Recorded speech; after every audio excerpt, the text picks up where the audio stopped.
Halo.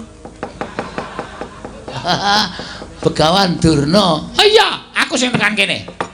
Wonten apa sampean kok muring-muring? Kowe menungso ra tatanan. Kowe wong randhe hidup isin. Kowe ora ngilo karo githokmu. Kenapa apa kowe mapan ning negara Ngastina? Kenapa apa mapan ning taman? Mboten niat kula kok kula ditimbali kalih Dewi Banawati. Hus, ora sak penakmu dhewe. Gusti Ayu nyebute. Gusti Ayu apa? Dewi Banawati niku saniki pun nuwun sewu mengungkapkan rasa cintanya kepada Aye. Karepe piye? Mang takon dhewe, Yayi, Wonten dawuh Kang Mas. lho rungokke, rungokke. Aku tekan kene sing dawuh sapa? Kula. Terus aku nginep sesasi iki sing dawuh sapa? Kula. Nang kene aku sing ngladri sapa? Kula. Rungokke. Iya. Lho, lah kok dadi kaya ngono iki kepiye nuwun sewu Gusti Ayu kok dados mekaten lampanipun. Nyatanipun tresna menika mboten saged dipun peksa. Nyatanipun tresna menika mboten saged dipun jiat. Kale ora gelem piye? Wong bojone nang omah wae bisu kok. Nek ngladeni wong ayu mesti geleme lahir batin. Ah ya ora kok rasa dadak omong ngono iki bejane dhewe-dhewe kok. Nek ngaten Dewi Banawati sampun sambung kalian pun Bagong. Sampun menemban sampun. Menawi ngantos ingkang ngraka menika prisa. Kula badhe matur menawi mboten tresna